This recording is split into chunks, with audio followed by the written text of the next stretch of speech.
তওবা করতে হবে। তাওবাতান নাসুহা মানে আগে করেছি আর করব না, আজ থেকে বাদ দিয়ে দিলাম, সমস্ত গুনাহ কাজকে বাদ দিয়ে দিলাম, গুনার আমলকে বাদ দিয়ে দিলাম। আমার প্রিয় ভাইরা, এভাবে আমাদেরকে অনুশোচনা করতে হবে, এভাবে আমাদেরকে তওবা করতে হবে। তাহলে আল্লাহ রব্বুল আলামিন আমাদের তাওবাতান নাসুহাকে মঞ্জুর করে নেবেন।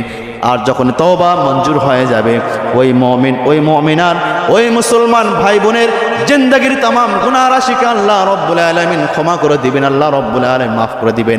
এই গুনাহ রাশিকে মাফ করার জন্য আল্লাহ রব্বুল আলামিনের দরবারে তাওবাতান নাসুহা আন্তরিকভাবে তওবা করতে হবে, খাঁটিভাবে তওবা করতে হবে। আমার কুরআনুল মাজিদের 2 নম্বর সূরা, সূরা আল বাকারার 222 নম্বর আয়াতে আল্লাহ রব্বুল আলামিন বলছেন, যাদের মুখস্থ আছে শোনালে আয়াতটি একটু ঠোঁট মিলিয়ে আমার সঙ্গে একটু পড়ুন না। আল্লাহ রব্বুল আলামিন বলছেন, ইন্নাল্লাহা ইউহিব্বুত তাওয়াবিনা ওয়া ইউহিব্বুল মুতাতাহহিরিন। ইন্নাল্লাহা ইউহিব্বুত তাওয়াবিন, নিশ্চয় অবশ্যই আল্লাহ রব্বুল আলামিন তওবাকারীদেরকে ভালোবাসেন, পছন্দ করেন।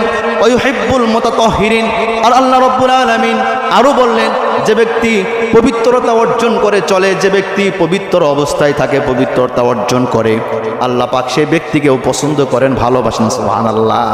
আমার প্রিয় ভাইরা, যারা বেশি বেশি তওবা করবে, যারা বেশি বেশি অনুশোচনা করবে, ইস্তেগফার করবে, তওবা করবে, আল্লাহ রব্বুল আলামিন এই বান্দা বান্দীদেরকে ভালোবাসেন, পছন্দ করেন। সুবহানাল্লাহ।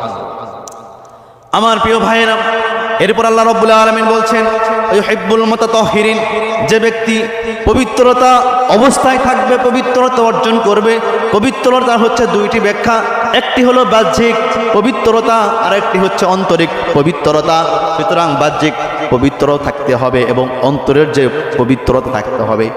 আমার প্রিয় ভাইরা, আমার প্রিয় ভাইয়েরা, অন্তরকে পবিত্র রাখতে হবে, অন্তরকে পরিষ্কার পরিশুদ্ধ রাখতে হবে।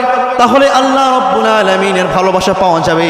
আল্লাহ রব্বুল আলামিন ওই বান্দাদের উপরে দয়া করবেন, অনুগ্রহ করবেন, রহমত দান করবেন। সুবহানাল্লাহ।